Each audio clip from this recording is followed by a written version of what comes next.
I really hate the phrase, there are no rules in fiction. I think it's one of the most damaging phrases in the community. And I think it's dangerous for two reasons. One, it's simply not true. And two, a lot of people seem to think that it's obviously true. So in this video, I want to talk about why there are rules in fiction, how to know what those rules are, and why those rules exist. So let's dive in. So imagine you walk into any space that's occupied by writers. And this could be anything. It could be a writing workshop, it could be a writing group, it could be a hipster bar, whatever the case may be. But imagine you walk into this space and you make the statement, your protagonist must have a desire. What responses are you going to get? People might say, every story is different. Your story might not need that at all. Or, my story is about a character who specifically doesn't want anything. That's the whole point of my story. Or you might hear something like, I like stories that break the rules. The best stories always seem to break the rules. All of these things come back to the same phrase we hear again and again. There are no rules in fiction. And I used to believe this too.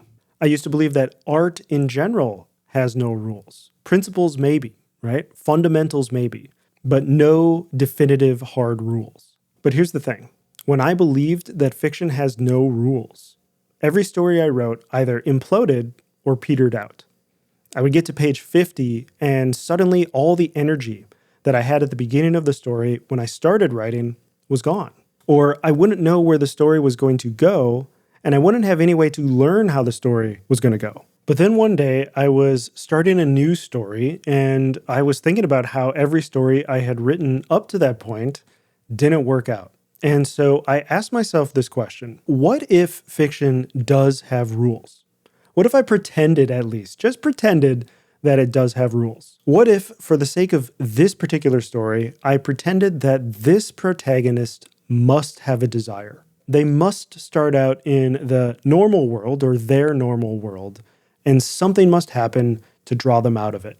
Now, these are just two examples of what I thought about in that moment. So I said to myself, what if for this story, I just pretend that these are actual rules that I have to follow? What would happen? I immediately became an international best-selling author, respected by literally everyone in the field, and I'm currently filming this from a small cafe in Paris that I bought on a whim. Now, none of that is true, of course, but something even better than that happened. My writing got better. And then something even better than that happened.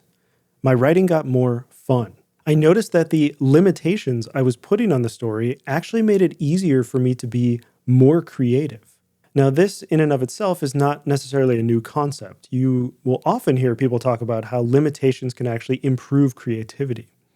But what I wanted to do here is take it a step further. And this led to the concept that I now call the artistic challenge. And here's essentially how it works. I impose rules on my stories, but I don't necessarily call them rules. I reframe them as challenges. So instead of contradicting anything that even smells like it could be a rule in fiction, I instead pose it as a challenge. Now, these challenges can exist at any level of fiction writing. So for example, one thing I really dislike in fantasy stories is the chosen one trope. I know a lot of people like it, but I just don't. And so one of the things that I'm doing with my fantasy novel is I'm saying I am not allowed to write a chosen one story. Now notice what this does. It means I'm automatically cutting off certain possibilities, which is in a way putting on limitations, which forces me to be a little bit more creative. If I'm not doing a chosen one trope, what am I doing?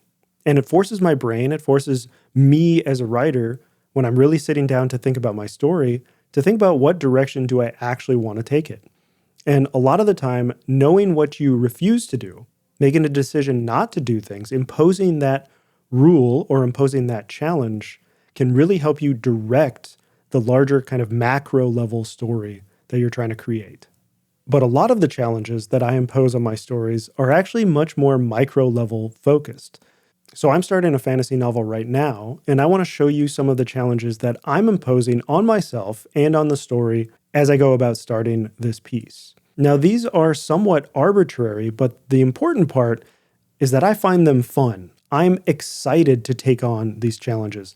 I'm excited to write a story that fits within these limitations, that forces me into these limitations. So here are some examples of challenges that I accept right from the beginning when I'm starting a story. My story must have a protagonist who wants something.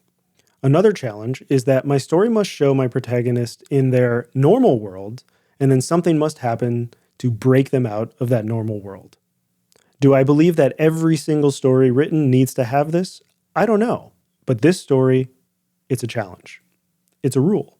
Another limitation I put on myself is that my sentences must feel fresh. I don't like it when my writing feels like writing I've read before. I don't like descriptions that feel too familiar. And finally, another example challenge that I have is that my character must have a real flaw. My protagonist must have a flaw. And it can't be they're an asshole. It can't be they're just a mean person. There has to be some sort of underlying belief that really affects their behavior, that makes them perform in ways that are immoral or incorrect. So imagine two possible scenarios. Scenario A, you sit down to write a story. In scenario B, you sit down to write a fantasy story that has all of these limitations on it. Which situation will allow you to be more creative? Now, perhaps the most important part of artistic challenges is that they need to excite you. You should be excited to write a story with these challenges in place. But you can take on a challenge for any reason whatsoever. It could be somewhat arbitrary, like I just don't like the chosen one trope, so I'm not going to write a chosen one story. Or it could be because you think your story will be better by taking on this challenge. The goal is to design challenges and rules that you think will be fun, that will make your story better. And so another way to phrase this is there are actually an infinite number of rules in fiction. You just get to design them. You get to choose what rules are in place. And the mistake that a lot of people make is that they actually make rules in their fiction. They're just not aware of it. They do it unconsciously. For example, if you start your story in the first person, what happens if on the third paragraph you switch to third person? The reality is that the moment you start your story in the first person, you've just designed a rule. Your story now exists in the first person. And that is the case whether you started in first person consciously or not.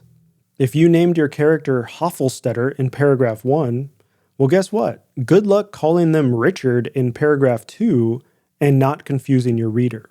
To get another perspective on this idea, I want to look at it from a different angle, and I want to pose a somewhat philosophical question. Let's say you were playing Monopoly with 3 other people, and one of those people, as they pass go, they say, I'm going to take $2,000 from the bank instead of $200.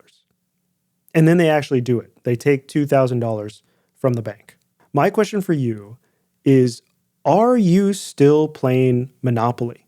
I would argue, no, you're not playing Monopoly anymore. I would actually argue you're no longer even playing a game, because a game is defined by its rules. And I believe it's the same way in fiction. Your story is defined by the rules that you make for it. Only here, you're not a player, you're the designer. You are the board game designer. And the choices you make in designing those rules is what helps define what makes your story your particular story. In other words, what's your Monopoly? If you have any questions, don't hesitate to leave them in the comments below. Other than that, I have no idea what the next video topic is going to be, so hopefully it's something cool. One time I was playing Monopoly with my girlfriend at the time and her little sister. And her little sister wanted to mess with my girlfriend, so she started passing me $500 bills underneath the table for at least like 30 minutes straight of this game. And the harder part was for me to actually make sure other people didn't notice that I had so much money. I had to like put the dollar bills in my sleeve. So I don't know if I was playing Monopoly at that point anymore, but I won.